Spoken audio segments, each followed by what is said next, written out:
ஹனுமான் அங்கிருந்து வரார், லங்கையில இருந்து வந்து ராமர்கிட்ட விஷயத்த சொல்றார்.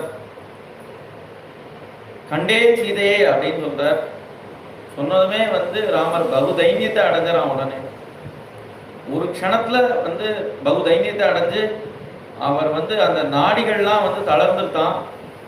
கண்ணீர் ததும்ப எந்திரிக்க முடியாம நிற்கிறாராம்.